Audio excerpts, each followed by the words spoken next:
हे परीक्षित, व्यक्ति अपने आप में बिल्कुल सावधान रहता है तो भी उससे अनजान में इतने अपराध हो जाते हैं। उन अपराधों की वजह से उसको नरक की यातना का भुगतान करना पड़ता है। तो उस समय परीक्षित राजा ने कहा, हे गुरुदेव, मुझे भय लग रहा है। हे गुरुजी, मुझे बताइए, त्वक्ता गुरुणाम अंग्रशीण यतः इति, मैं आपकी शरण में चल करके प्रभु मैं आया हूँ। अनजान में तो अपराध मुझसे भी हुआ होगा, तो मुझे भय लग रहा है कि कहीं मुझे नरक तो नहीं जाना पड़ेगा। यदि अनजान में किसी व्यक्ति से अपराध हो जाए तो क्या उस अपराध का कोई प्रायश्चित है क्या? सुखदेव भगवान कहते हैं, हाँ राजन, अनजान में होने वाले अपराध का प्रायश्चित है। वो प्रायश्चित यह है कि व्यक्ति को 6 काम रोज करना चाहिए। परीक्षित उन्हीं 6 कामों को षटकर्म के नाम से जाना जाता है। उसमें सबसे प्रथम काम है, प्रातः व्यक्ति जब बिस्तर छोड़ता है तो सबसे पहले श्रीमन नारायण हरि का नाम ले। उसके तत्पश्चात दूसरा काम है कि वो स्नान करे। तीसरा काम है, अपने घर के मंदिर में बैठ करके भले ही एक क्षण एक मुहूर्त बैठे परीक्षित, उसको अपने घर के मंदिर में बैठना चाहिए। जो अपने घर में देवी देवताओं को नहीं पूजता उसको तीर्थ यात्रा का है परीक्षित कोई भी फल प्राप्त नहीं होता।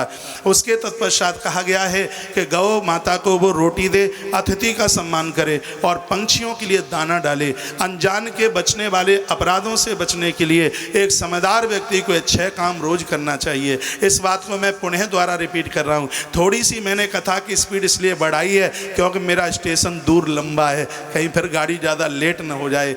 स्टेशन, हर स्टेशन गाड़ी छूटेगी, स्टेशन एक भी नहीं छूटेगा लेकिन रुकेगी कम। कुछ गाड़ियां ऐसी होती हैं जिनका स्टॉपेज टाइम बहुत कम होता है और उन गाड़ियों की वैल्यू भी होती है, वो टाइम से भी पहुंचाती है। तो मेरी यात्रा है बहुत ज़्यादा लंबी और टाइम है कम, इसलिए थोड़ी सी मैं गाड़ी की स्पीड बढ़ाता हुआ आगे के लिए बढ़ रहा हूँ। और ये मुझे विश्वास है कि मेरी व्यासपीठ से कही गई बात आपकी समझ में जरूर आएगी। स्वामी सुखदेव महाराज कहते हैं, राजन परीक्षित, जिन लोगों को नरक से बचना है ऐसे लोगों को सजग और समझदार इस प्रकार से, जैसे नदी के दोनों तटों पर रस्सी बांध दी जाए, किसी नाट्यकार को कह दिया जाए कि इस रस्सी के ऊपर तू चल करके निकल करके बता दे। समझदार नाट्यकार अपने आप को सावधान करता हुआ रस्सी से पार हो जाता है। इस भवसागर से पार वही हो पाएगा जिसने अपने आप को साधना के साथ में साध करके परीक्षित रखा है। इसलिए हर व्यक्ति को षटकर्म रोज करने चाहिए, जिसमें पहला काम है नित्य भगवत नाम बासे मुंह से। उस समय नहाने धोने की भी कोई जरूरत नहीं है। विभीषण का प्रमाण मिलता है, विभीषण जागे हनुमान देहली पर बैठे, मन महु तर्क करही कपिलागा। वो तर्क कर रहे थे कि यहाँ कहाँ सज्जन करिवासा, ये निशाचरों की लंका में सज्जन कहाँ से आ गया, ये भगत है कि ठगत है, कैसे पता चले। आदमी की हकीकत का तभी पता लगता है जब वो प्रातः बिस्तर छोड़ता है, जब प्रातः जगता है।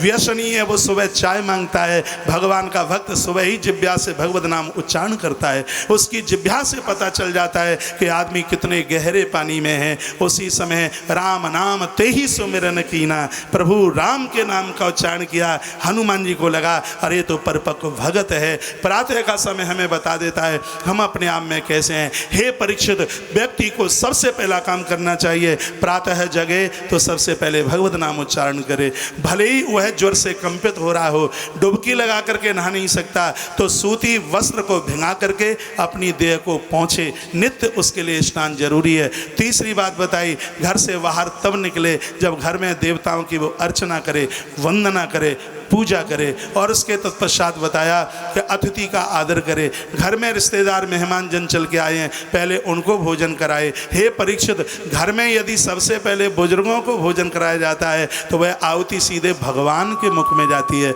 यहाँ बहुत समझदार लोग बैठे हुए हैं, यदि आपके घर में बुजुर्ग हैं तो आप बड़भागी हैं। आपके घर का अन्न भोजन बाद में शुरू हो, सबसे पहले भगवान का भोग लगा के गौ माता को चंदिया दे के घर में बुजुर्गों को सबसे पहले भोजन कराइए। बुजुर्गों को भोजन कराने से हे परीक्षित, संपूर्ण धरती के मानवों को भंडारा देने का फल प्राप्त हो जाता है। बुजुर्गों को भोजन कराने की हे राजन इतनी बड़ी महिमा है। पंछियों को दाना डाला जाए, पक्षियों के दाना डालने से घर में किसी भी प्रकार का वास्तु दोष नहीं रहता। पक्षियों को दाना डालने से हवा के झंकोरे में दीवारें नहीं गिरती। पंछियों को दाना डालने से अकाल मृत्यु नहीं होती। पंछियों के दाना डालने से घर में कोई आग लगाकर, फांसी लगाकर आत्महत्या करके मौत को प्राप्त नहीं होता। ये षटकर्म ऐसे हैं जो भवसागर से जीव की रक्षा करने वाले होते हैं। इसलिए समझदार व्यक्ति को ये 6 कर्म रोज करना चाहिए। तब कहा, हे गुरुदेव, आपने कहा कि सबसे पहले भगवान का नाम लें तो नरक से बच जाते हैं। क्या आपके पास कोई ऐसा प्रमाण है क्या कि भगवान का नाम लेने से व्यक्ति नरक से बच जाए? सुखदेव भगवान ने कहा, हाँ प्रमाण है। क्या है?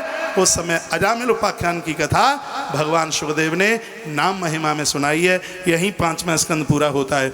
जय जय श्रीमद्भागवते महापुराणे पंचम स्कंदे अष्टादश सहस्राम संहिताम वैयासक्या नरकानुवर्णम नाम षड्विंशतो अध्याय।